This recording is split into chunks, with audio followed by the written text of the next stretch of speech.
आझाद ज्ञान न्यूज, नवा दृष्टिकोन, नवा विचार।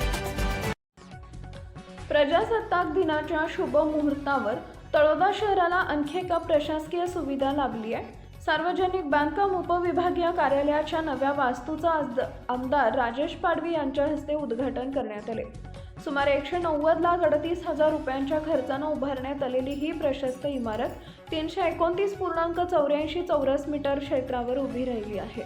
या इमारतीत उपविभागीय अधिकाऱ्यांचा स्वतंत्र कक्ष, तांत्रिक व आस्थापना शाखा, बैठक कक्ष, अभिलेख कक्ष तसेच अभ्यागतांसाठी परीक्षा कक्ष आणि प्रसाधन गृहाची सोय करण्यात आली आहे।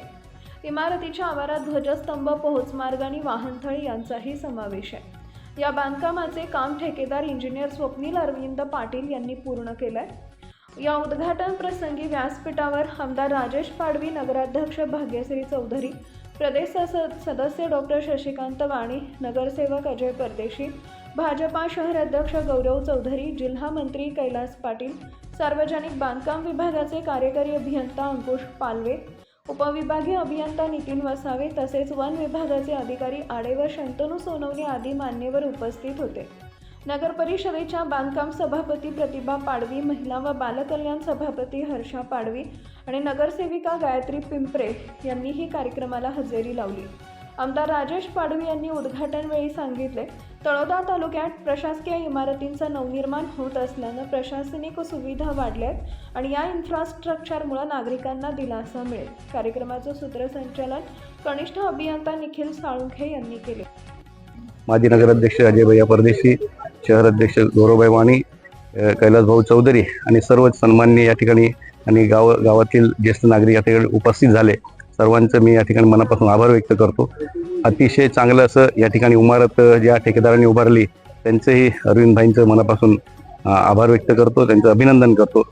आणि आता येणाऱ्या काळामध्ये जे काही ह्या विभागातले कामं आहेत, कारण कार्यालय ह्या ठिकाणी तेवढं सुसज्ज नव्हतं, तर आता चांगलं त्या ठिकाणी कार्यालय देखील उभारण्यात आलं आहे। अधिकारी सर्व चांगले त्या ठिकाणी मन लावून काम करणार आहेत, कारण अजून बऱ्याचशा अशा सुविधा ह्या भागामध्ये, ह्या मतदारसंघामध्ये अशा आहे जिथं कनेक्टिव्हिटी नाही आहे, तर त्या ठिकाणी देखील या उपविभागामार्फत त्या ठिकाणी त्यांचे इंजिनियर असतील, एक्झिक्युटिव्ह इंजिनियर असतील, डेप्युटी इंजिनियर असतील, स्वतः त्या ठिकाणी गावोगावी जाऊन पाहणी, जसं माझ्या मतदारसंघात सोजळबार आहे त्या ठिकाणी आत्ताच आम्ही त्या ठिकाणी त्या गावापर्यंत रस्ता पोहोचवण्याचं त्या ठिकाणी काम केलंय। अतिशय चांगलं काम सार्वजनिक बांधकाम विभागातर्फे या ठिकाणी होते। आता एक रावला पाणीचं देखील त्या ठिकाणी काम आता टेंडर झालेलं आहे, त्याच्यात देखील चांगलं होईल। जेवढी जास्तीत जास्त लवकरात लवकर कनेक्टिव्हिटी होईल त्यासाठी आम्ही प्रयत्न करतोय। त्यासाठी अधिकारी देखील चांगलं मनापासून काम त्या ठिकाणी करतायत। अतिशय समाधानी त्यांच्या कामानं मी आहे आणि चांगली प्रशस्त अशी त्यांची आज इमारत त्या ठिकाणी झाली, त्याचं लोकार्पण झालं असं जाहीर करतो आणि सर्व अधिकाऱ्यांना शुभेच्छा देतो आणि त्यांनी भविष्यामध्ये देखील चांगलं काम करावं आणि त्यांच्या माध्यमातून या परिसरातल्या जे काही इन्फ्रास्ट्रक्चर आहे, जे काही शासकीय इमारती आहे ते चांगल्या व्हाव्या यासाठी त्यांनी चांगलं काम करावं अशी त्यांना विनंती करतो। सर्वांना पुन्हा एकदा शुभेच्छा देतो। धन्यवाद। Subscribe now and press the bell icon. Never miss an update.